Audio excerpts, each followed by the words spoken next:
Audio Jungle.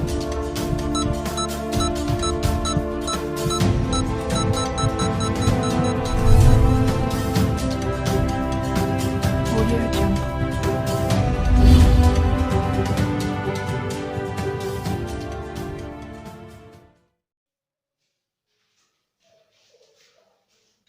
Hello students,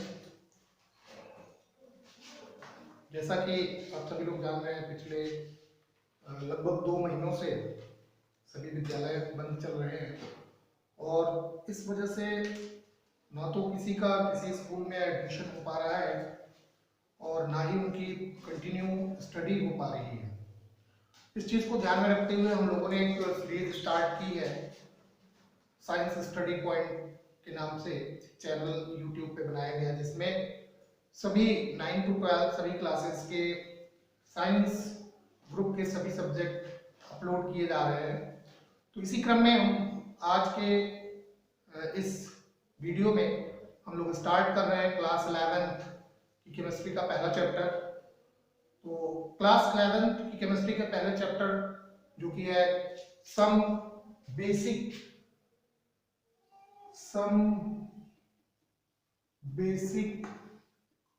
concept of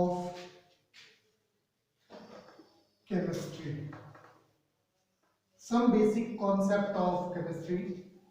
तो इस chapter में हम लोग कई सारी चीजें पढ़ने वाले हैं। बहुत सारी ऐसी भी चीजें हैं जिनको आप लोग 9th में पढ़ चुके हैं, तो उसको केवल हम लोग एक बार रिकैप करेंगे, उसमें डिटेल नहीं जाएंगे। कुछ नई चीजें हम लोग पढ़ेंगे, कुछ नई चीजों के बारे में जानेंगे, कुछ थोड़ा सा लेवल जो है वो ऊपर आएगा, तो उन नई चीजों के बारे में जानेंगे। और सबसे इंपॉर्टेंट जो टॉपिक है इस चैप्टर में वो है मोल कॉन्सेप्ट। मोल कॉन्सेप्ट के बारे में यहाँ पे हम लोग डिटेल स्टडी करेंगे। हालांकि आप सभी लोगों ने क्लास 9th में भी मोल कॉन्सेप्ट पढ़ा था और मोल कॉन्सेप्ट से रिलेटेड क्वेश्चंस न्यूमेरिकल सॉल्व किए थे, लेकिन अभी थोड़ा सा लेवल जो है वो थोड़ा और ऊपर जाएगा। तो आइए देखते हैं कि कौन कौन से कंटेंट्स हैं इस चैप्टर में। तो सबसे पहले तो हम लोग यही पढ़ेंगे कि केमिस्ट्री है क्या, केमिस्ट्री किसे कहते हैं और कितने प्रकार की ये होती है, टाइप्स ऑफ केमिस्ट्री, यानी कितने प्रकार में इसको बांटा गया है। टाइप्स ऑफ केमिस्ट्री का मतलब इसकी ब्रांचेस कौन कौन सी हैं, ब्रांचेस कौन कौन सी हैं, इन सारी इन चीजों के बारे में केवल हम लोग थोड़ा सा डिस्कशन करेंगे। इसके बाद हम लोग पढ़ते हैं मैटर के बारे में और types of matter. Types of matter के बारे में हम लोग पढ़ेंगे, जिसमें हम लोग पढ़ते हैं कि ये प्योर और इम्प्योर सब्सटेंस होता है, प्योर और इम्प्योर सब्सटेंस होता है, जिसमें हम लोग एलिमेंट्स पढ़ेंगे और कंपाउंड्स पढ़ेंगे, कंपाउंड्स। फिर हम लोग पढ़ेंगे क्या, मिक्सचर के बारे में, मिक्सचर के बारे में पढ़ेंगे। और मिक्सचर में ही हम लोग पढ़ेंगे homogeneous and heterogeneous mixture, heterogeneous mixture के बारे में पढ़ेंगे। फिर हम लोग पढ़ेंगे कुछ जो हमारी यूनिट सिस्टम है, यूनिट सिस्टम के बारे में पढ़ेंगे। कौन कौन सी यूनिट सिस्टम है, जैसे हम लोग पढ़ते हैं यूनिट सिस्टम में CGS system, MKS, CGS, FPS, MKS और एसआई जो इंटरनेशनल सिस्टम है, इन सारे सिस्टम्स के बारे में पढ़ेंगे। फिर हम लोग पढ़ेंगे सिग्निफिकेंट फिगर के बारे में। ये आप लोगों के लिए एकदम नया टर्म होगा, सिग्निफिकेंट फिगर। सिग्निफिकेंट फिगर्स क्या होते हैं, इनके बारे में बात करेंगे। फिर बात करेंगे law of chemical combination, chemical combination के नियम कौन कौन से हैं, इनके बारे में हम लोग बात करेंगे। फिर बात करेंगे हम लोग एम्पिरिकल और मॉलिक्यूलर फॉर्मूला के बारे में, एम्पिरिकल एंड मॉलिक्यूलर फॉर्मूला, इन चीजों के बारे में बात करेंगे। फिर इसके बाद हम लोग सीधे सीधे पढ़ेंगे मोल कॉन्सेप्ट के बारे में। मोल कॉन्सेप्ट क्या है और इससे रिलेटेड न्यूमेरिकल प्रॉब्लम सॉल्व करेंगे। फिर हम लोग पढ़ेंगे कि reactions, chemical reactions in solutions. Solutions के अंदर जो केमिकल रिएक्शंस होती हैं इनके बारे में हम लोग पढ़ेंगे और इनसे रिलेटेड जो कैलकुलेशंस हैं उन कैलकुलेशंस की स्टडी, उन कैलकुलेशंस को पढ़ेंगे। इसके बाद जो चीज आती है वो है लिमिटिंग रिएजेंट। थोड़ा सा हम लोग पढ़ेंगे लिमिटिंग एंड एक्सेस रिएजेंट के बारे में। लिमिटिंग और एक्सेस रिएजेंट किसी भी केमिकल रिएक्शन में कैसे कैलकुलेट करते हैं, इन चीजों के बारे में जानेंगे। और लास्ट में थोड़ा सा हम लोग देखेंगे कि कैसे बैलेंसिंग ऑफ केमिकल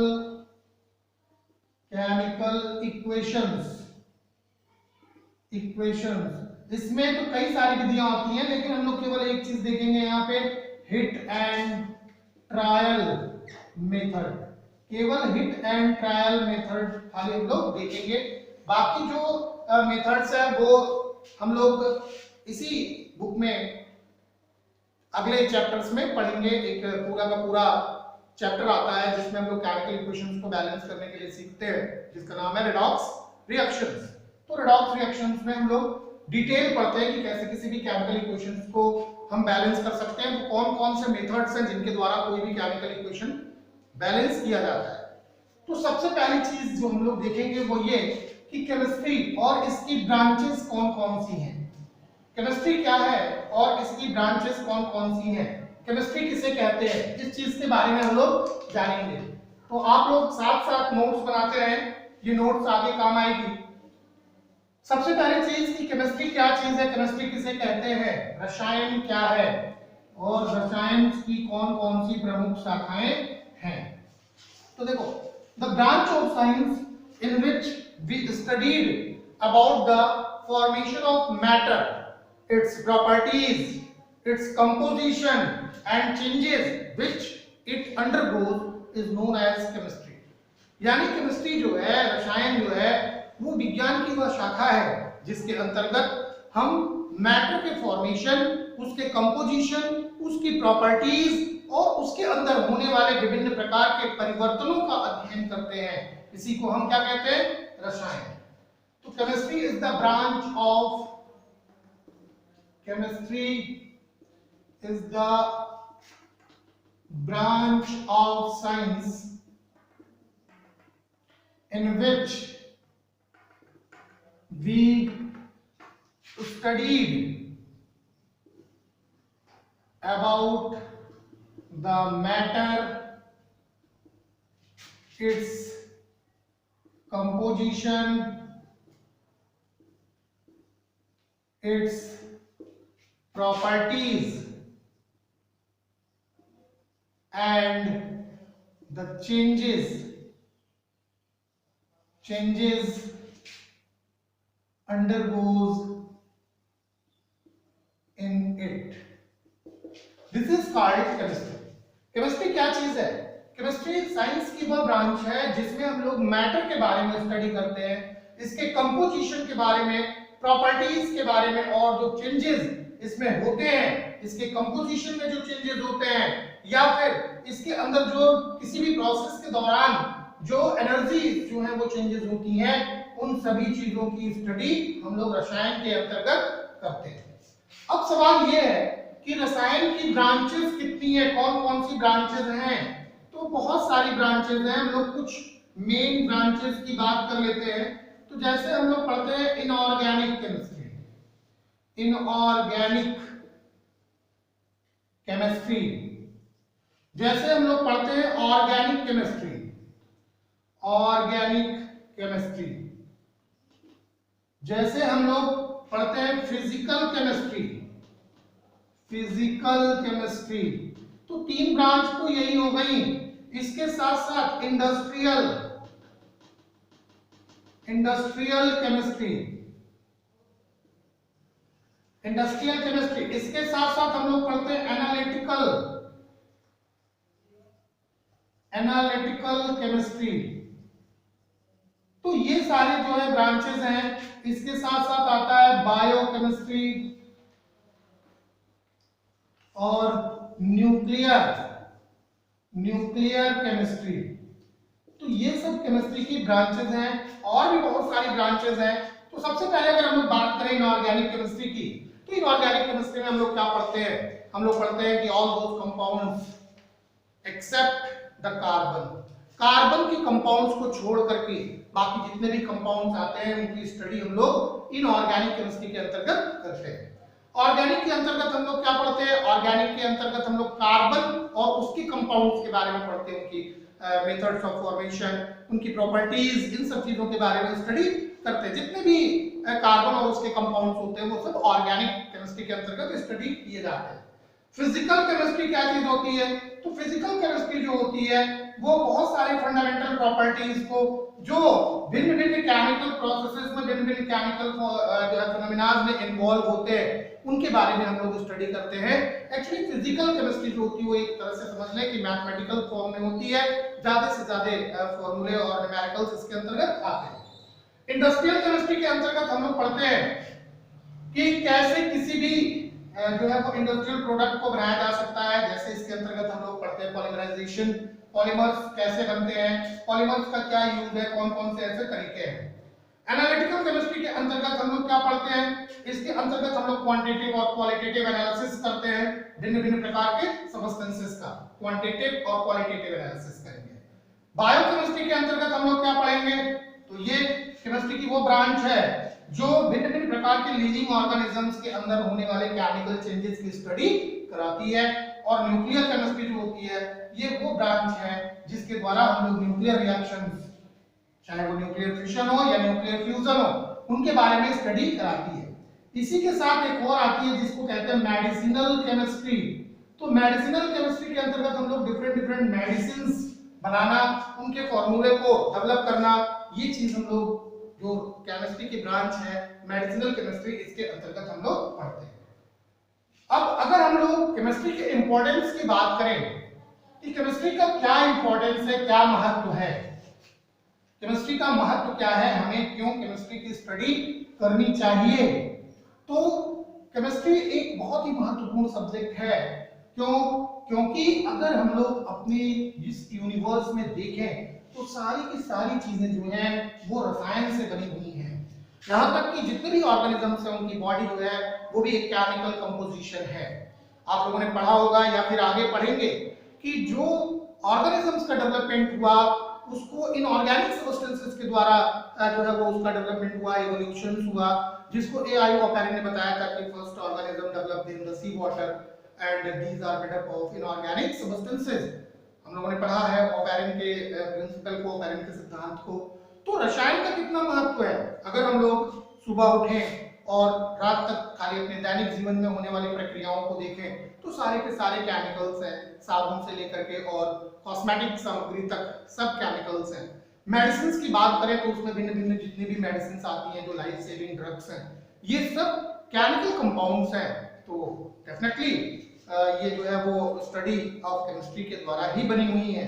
हम लोग कॉस्मेटिक्स में आए, जितने भी प्रकार के कॉस्मेटिक्स हम लोग अपने डे टू डे लाइफ में यूज करते हैं सब कुछ में कुछ केमिकल सब्सटेंसेस से बना हुआ है। फूड जो कि हमारी आधारभूत आवश्यकता है, एक फंडामेंटल नीड है फूड, तो फूड भी क्या होता है? सर्टेन काइंड्स ऑफ केमिकल्स, कुछ कार्बोहाइड्रेट हैं, कुछ प्रोटीन्स हैं, विटामिन्स हैं, मिनरल्स हैं, फैट्स हैं। तो ये सारी चीजें जो है वो केमिकल सब्सटेंसेस हैं। तो इस तरह से अगर देखें तो हमारा पूरा का पूरा जीवन जो है वो रसायनों से घिरा हुआ है। आज हम लोग अगर घर में स्टेनलेस स्टील यूज करते हैं तो स्टेनलेस स्टील जो है वो केमिकली फॉर्म होता है। अगर हम लोग प्लास्टिक और प्लास्टिक वेयर्स का यूज कर रहे हैं, क्रिस्टल से बने हुए चीजों का, बर्तनों का इस्तेमाल हम लोग कर रहे हैं। आज हम लोग नॉन स्टिकिंग कुकवेयर्स घरों में यूज कर रहे हैं जो कि टेफ्लॉन का बना होता है। पीवीसी पॉलीविनाइल क्लोराइड से बने हुए कारपेट या मैट्स का इस्तेमाल हम लोग करते हैं अपने घरों में। तो ये सारी चीजें जो हैं वो कहीं ना कहीं रसायन की देन है। अगर हम लोग एग्रीकल्चरल इश्यूज में देखें तो जितने भी पेस्टिसाइड्स हैं, इंसेक्टिसाइड्स हैं, फर्टिलाइजर्स हैं, ये सब केमिकली फॉर्म होते हैं, ये केमिस्ट्री के द्वारा बनाए जाते हैं। डे टू डे लाइफ में अगर हम टूथब्रश देखें, जो कि एक विशेष प्रकार के ब्रिशल्स बनाए जाते हैं, विशेष प्रकार के केमिकल से बनाए जाते हैं, या फिर हम लोग उसके हैंडल को देखें जो प्लास्टिक से बना हुआ है, सोप हमारी आवश्यकता है। जितने भी प्रकार के हम लोग क्लॉथ्स पहन रहे हैं आज, नेचुरल क्लॉथ्स जो कि कॉटन से बनते थे, कपास से बनते थे, वो चीजें अवेलेबल नहीं है। आज हम लोग सिंथेटिक क्लॉथ्स पहन रहे हैं, भिन्न भिन्न प्रकार के कपड़े मार्केट में अवेलेबल है, टेरिकॉट है, टेरेलिन है, पॉलिएस्टर है।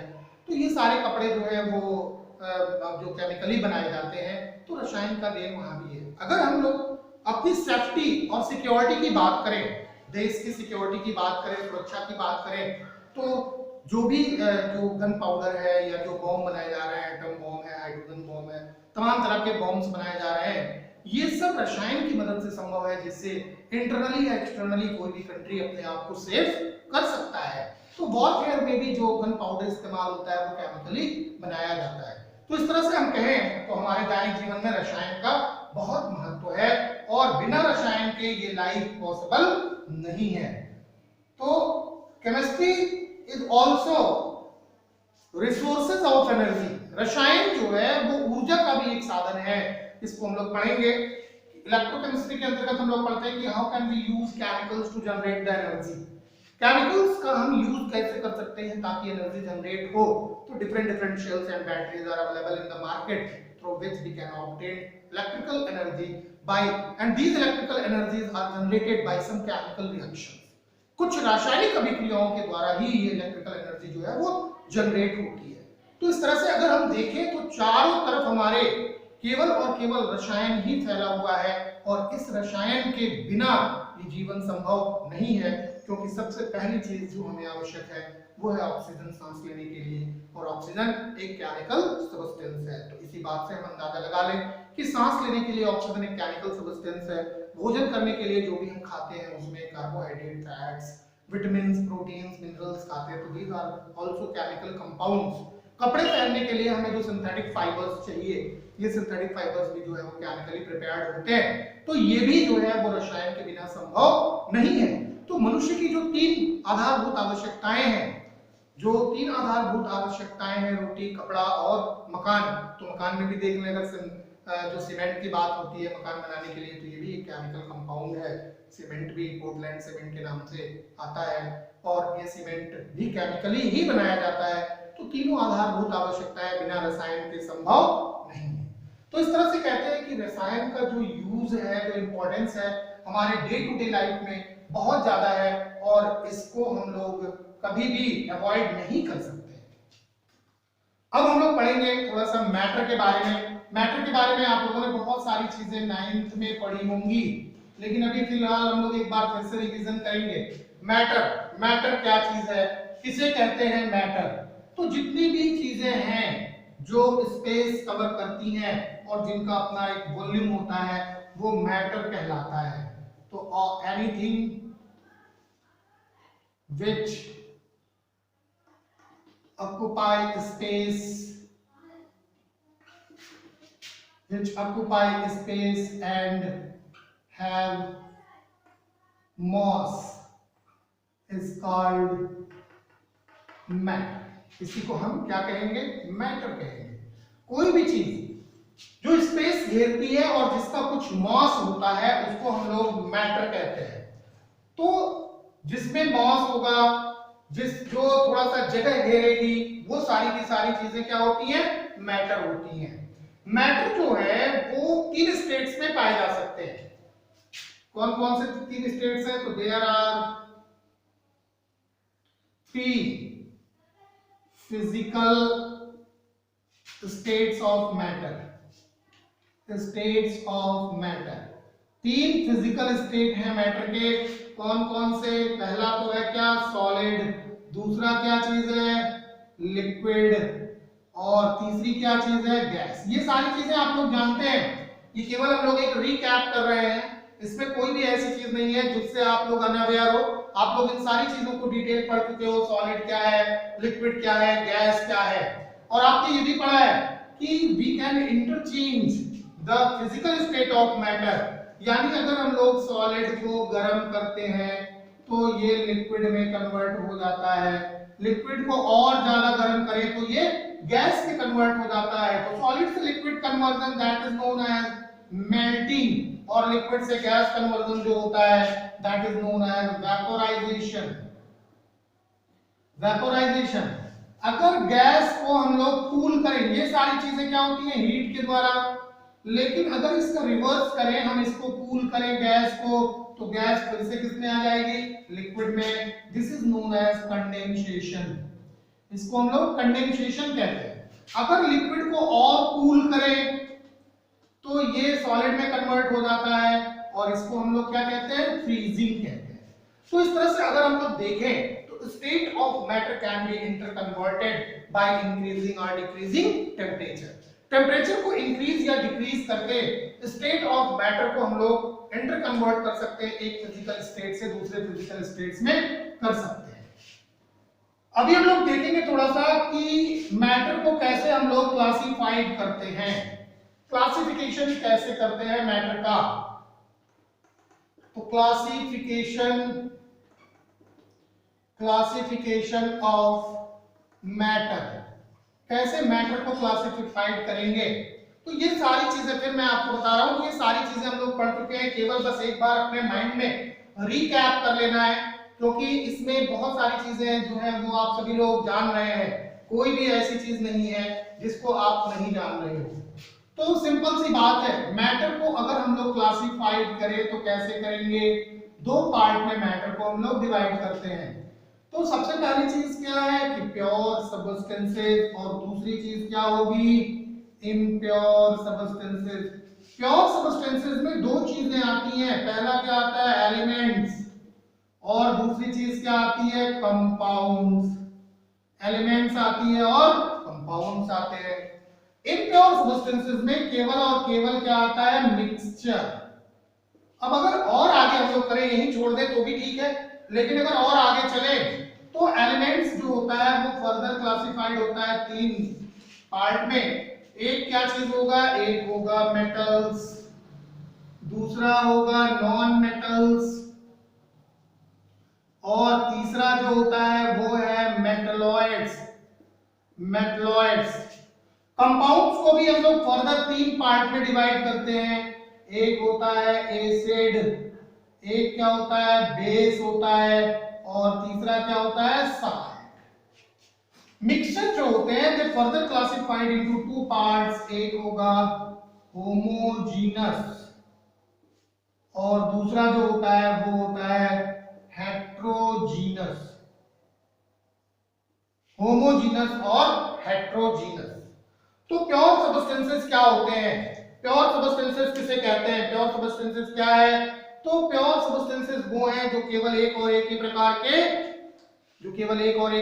के पार्टिकल से बने होते हैं, जिनका जो कंपोजिशन होता है वो सिमिलर होता है, तो उन्हीं को हम लोग प्योर सब्सटेंसेस कहते हैं। इम्प्योर सब्सटेंसेस क्या होते हैं, इम्प्योर सब्सटेंसेस वो होते हैं जिनके अंदर दो या दो से ज्यादा प्रकार के पार्टिकल्स जो हैं वो किसी पर्टिकुलर रेशियो में नहीं होते हैं, बस वैसे ही पड़े होते हैं, मिले होते हैं उनको, इसीलिए उनको हम लोग मिक्सचर कहते हैं। तो एलिमेंट्स किसे कहते हैं, एलिमेंट्स क्या होता है, एलिमेंट्स को हम लोग कैसे डिफाइन करें, एलिमेंट्स क्या चीज है, तो pure substance which can neither be decomposed into nor built from simpler substances.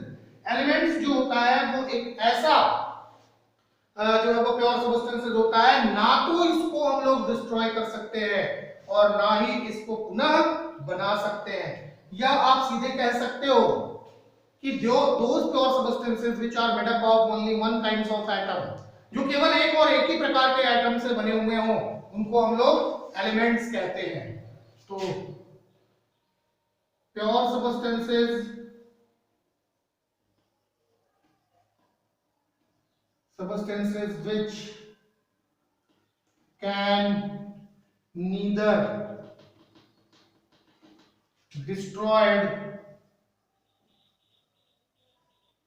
which can neither destroyed nor built by simpler substances,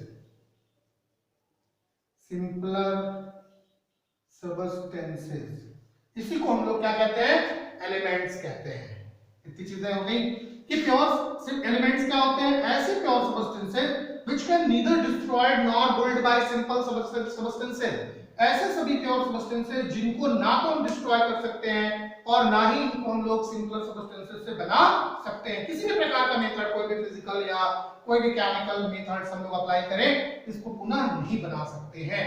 तो इन्हीं को हम लोग एलिमेंट्स कहते हैं। तो बहुत सारे एलिमेंट्स हैं, आप सभी लोग जानते हो बहुत सारे एलिमेंट्स हैं। अगर इनका हम लोग एग्जांपल देखें तो बहुत सारे एलिमेंट्स आपको मिल जाएंगे, जैसे hydrogen is also elements, sodium एक एलिमेंट्स है, कार्बन भी एलिमेंट्स है, नाइट्रोजन, ऑक्सीजन, मैग्नीशियम, कैल्शियम, ये सब एलिमेंट्स हैं एक्सेट्रा।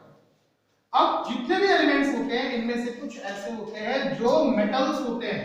तो कौन से, all the electropositive elements, electropositive elements are called metals. इसको हम लोग क्या कहेंगे, मेटल्स कहेंगे। और नॉन मेटल्स क्या होते हैं, जो इलेक्ट्रोनेगेटिव होते हैं, इलेक्ट्रोनेगेटिव एलिमेंट्स, ये क्या होते हैं, नॉन मेटल। मेटलॉइड्स क्या होते हैं, having property of metal and non metal, जिनके अंदर मेटल और नॉन मेटल की प्रॉपर्टी पाई जाती है, इसको हम लोग क्या कहेंगे, मेटलॉइड्स। तो ये सारे जो है वो एलिमेंट्स के पार्ट्स होते हैं। अभी हम लोगों को बात करनी है कंपाउंड्स के बारे में। कंपाउंड्स क्या होते हैं, किसे कहते हैं कंपाउंड। तो कंपाउंड्स क्या है, substance which can be decomposed into simpler substances, ऐसे सबस्टेंसेस जिनको हम लोग सिंपलर सबस्टेंसेस में डिकम्पोज कर सकते हैं। वो सभी सबस्टेंसेस जिनको हम लोग सिंपलर सबस्टेंसेस में डिकम्पोज कर सकते हैं by physical and chemical methods. किसके द्वारा, फिजिकल और केमिकल मेथड्स के द्वारा। तो compound is formed by the combination of two और more elements in a definite preparation. कोई भी कंपाउंड दो या दो से ज्यादा एलिमेंट्स के एक डेफिनेट प्रिपरेशन में कंबाइन होने से बनते हैं। यानी किसी भी कंपाउंड के जो कॉन्स्टिट्यूटिंग एलिमेंट्स होते हैं, they have a definite ratio, उनके बीच में एक डेफिनेट रेशियो होता है। अगर मान लो कि दो या दो से ज्यादा चीजों का जो मिक्सचर है, दो या दो से ज्यादा चीजें जो है जो आपस में कंबाइन हो रही है, अगर उनमें डेफिनेट रेशियो ना हो तो वो इम्प्योर हो जाएगा और वो मिक्सचर कहलाएगा। तो कंपाउंड्स क्या है, कंपाउंड्स किसे कहेंगे, तो a pure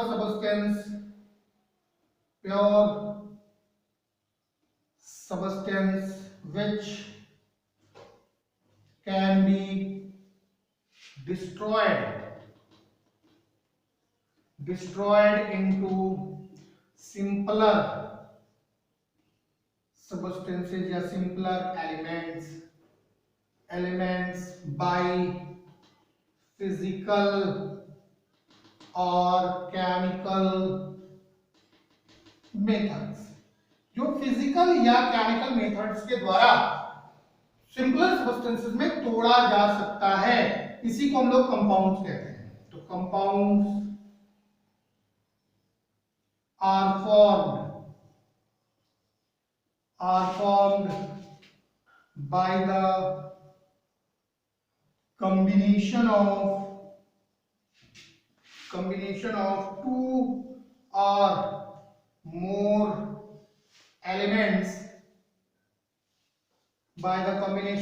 two or more elements in a definite preparation। अगर ये एक डेफिनेट प्रिपरेशन में कंबाइन होते हैं तो इससे कंपाउंड्स का फॉर्मेशन होता है। अब कंपाउंड्स को हमने बताया आपको एसिड, बेस और साल्ट में बांटा जाता है। इसके साथ साथ इनको हम लोग इनकी केमिस्ट्री के ब्रांच के आधार पर भी डिवाइड कर सकते हैं। कुछ ऑर्गेनिक होते हैं कंपाउंड्स और कुछ इनऑर्गेनिक कंपाउंड्स होते हैं। तो जितने ऐसे कंपाउंड्स हैं जो कार्बन के होते हैं वो सब ऑर्गेनिक कंपाउंड्स होते हैं। जितने ऐसे कंपाउंड्स हैं जो कार्बन को छोड़ करके बाकी सभी एलिमेंट्स के होते हैं तो वो सब इनऑर्गेनिक कंपाउंड्स कहलाते हैं। अब बात आती है मिक्सचर की। मिक्सचर क्या है, मिक्सचर किसे कहते हैं? इतनी चीजें आप लोगों ने नोट कर ली होंगी, ये सारी चीजें आप पढ़ चुके हो, इसमें कुछ भी नया नहीं है। मिक्सचर क्या चीज होता है, मिक्सचर क्या है? तो मिक्सचर जो है, तो those substances which are made up of two or more different elements,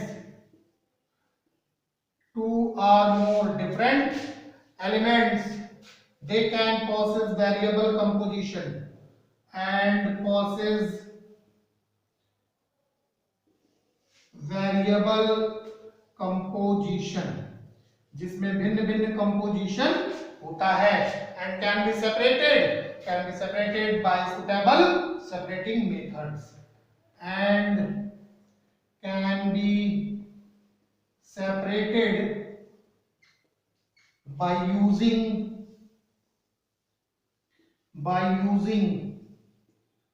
physical methods of separation.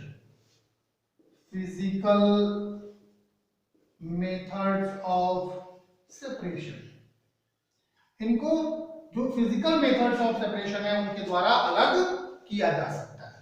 हम लोगों ने देखा कि जो मिक्सचर होते हैं वो दो तरह के होते हैं, एक होता है होमोजेनस मिक्सचर। तो होमोजेनस मिक्सचर क्या है? Which have same composition through out, है ना? तो होमोजेनस मिक्सचर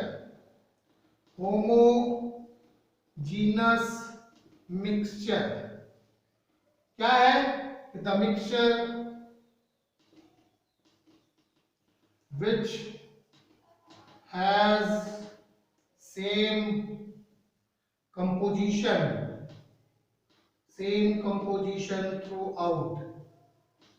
throughout, इसी को हम लोग कहेंगे homogeneous mixture. Homogeneous mixtures are also called solutions. Homogeneous mixtures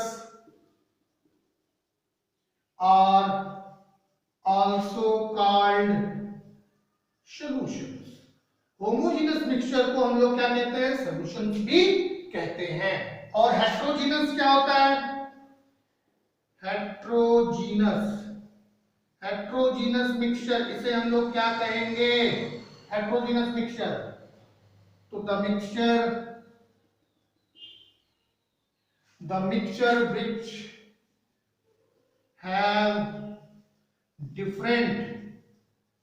which have different composition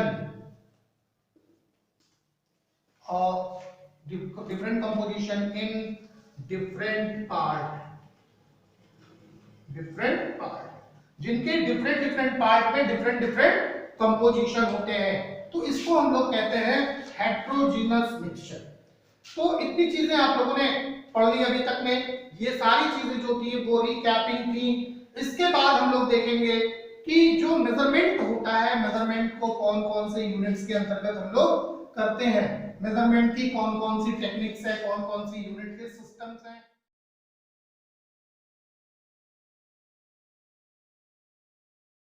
तेरी कूलनेस का स्वैग कहीं लो ना हो जाए, तेरी लाइफ की स्पीड कहीं स्लो ना हो जाए, तेरी कूलनेस का स्वैग कहीं लो ना हो जाए, तेरी लाइफ की स्पीड कहीं स्लो ना हो जाए। जरा ध्यान से सुनो ना, फिर बाद में ना रोना,